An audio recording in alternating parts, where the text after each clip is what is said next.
जम्मू कश्मीर की सियासत ऐसी है कि आप इसे भूल सकते हैं पर ये आपको नहीं भूलेगी। नमस्कार, मैं हूं प्रशांत सरीन और आप देख रहे हैं द न्यूज नाउ। नजर डालेंगे जम्मू कश्मीर की सियासत से जुड़ी एक बहुत बड़ी खबर की। आपको बता दें कि डेमोक्रेटिक प्रोग्रेसिव आजाद party DPA AP Ghulam Nabi Azad की हाल ही में बनी नई पार्टी है और आपको बता दें कि परसों उन्होंने सबको झटका दे दिया जब उन्होंने ये ऐलान कर दिया कि किस कदर अब वो पुंछ राजौरी अनंतनाग सीट से खुद कंटेस्ट करेंगे।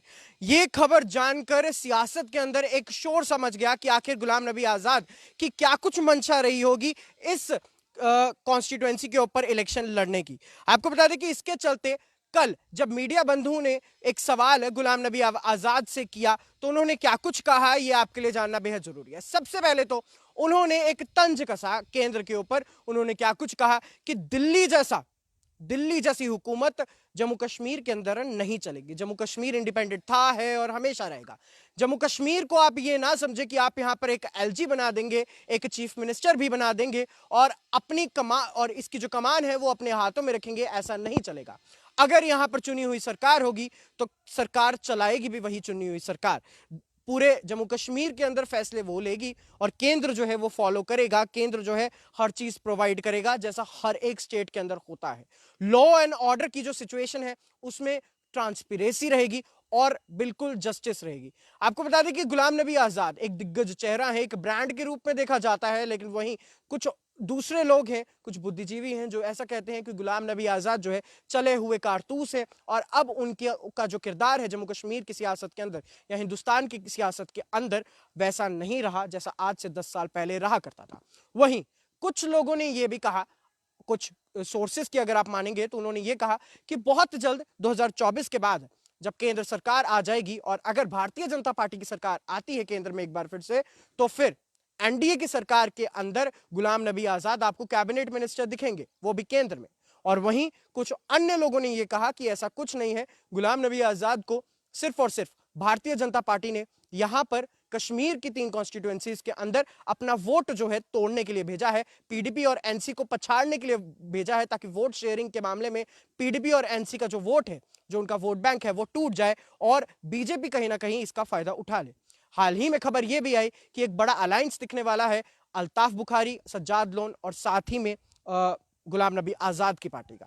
वहीं अब तीसरी बड़ी बात हम आपको यहां पर बता दें कि यहां पर अगर आप एनसी या पीडीपी के देखेंगे तो पीडीपी और एनसी लगातार ये कहते हैं कि ये सरकार की जमातें हैं जनाब और ये हमेशा से सरकार के साथ है।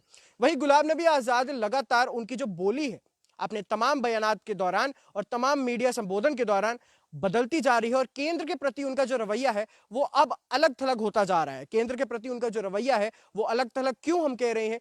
क्योंकि लगातार अब वो केंद्र को निशाने पर ले रहे हैं, जिससे लोगों को ये लग रहा है कि ये कुछ जो है ये सही नहीं है और शायद गुलाम नबी आजाद जो है केंद्र के साथ कोई भी ताल्लुक नहीं रखते हैं। अच्छा या बुरा की बात नहीं करेंगे, लेकिन कोई भी ताल्लुक सियासत से जुड़ा वो नहीं रखते हैं और आने वाले वक्त में कोई भी अलायंस ऐसा नहीं देखने को मिलेगा। लेकिन वहीं अगर आप देखेंगे पीडीपी और एनसी के साथ भी उनके ताल्लुकात कुछ अच्छे नहीं लग रहे हैं। अगर आप पूरे जम्मू कश्मीर की मानेंगे तो इस वक्त सियासत जो है वो किसी को समझ नहीं आ रही है। दिग्गज जो बड़े से बड़े नेता हैं उन्हें खुद को समझ नहीं आ रहा कि आने वाले लोकसभा इलेक्शंस में क्या कुछ होने वाला है और ये जो इंडी अलायंस है, इंडी ब्लॉक है, ये कहां कुछ जाने वाला है। क्या ये कमाल करेगा कि नहीं करेगा ये किसी को नहीं पता है। लेकिन एक बात बहुत साफ है कि एक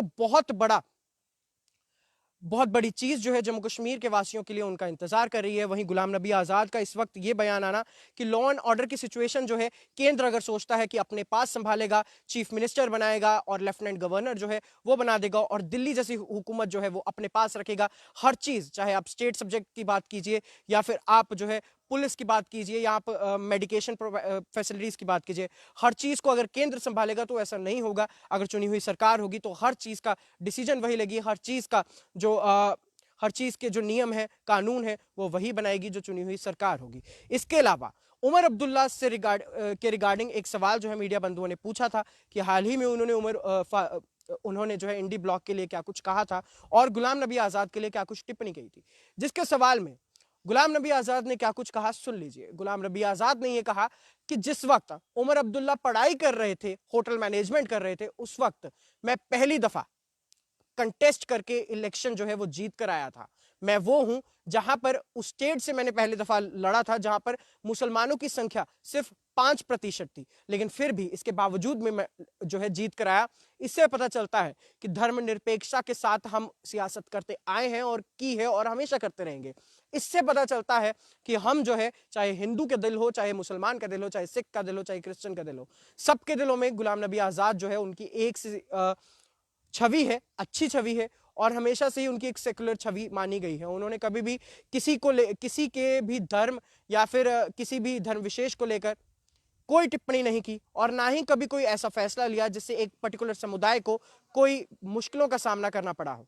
आप इस बारे में क्या कुछ सोचते हैं? कमेंट बॉक्स में अपनी निजी राय जरूर दें। आने वाले आगामी लोकसभा इलेक्शंस के मामले में आप क्या कुछ सोचते हैं, क्योंकि एक बहुत बड़ी चीज जो है जम्मू कश्मीर वासियों का अब इंतजार कर रही है, क्या कुछ होने वाला है। देखने के लिए बने रहिए हमारे साथ, देखते रहिए द न्यूज़ नाउ प्रशांत सरीन के साथ।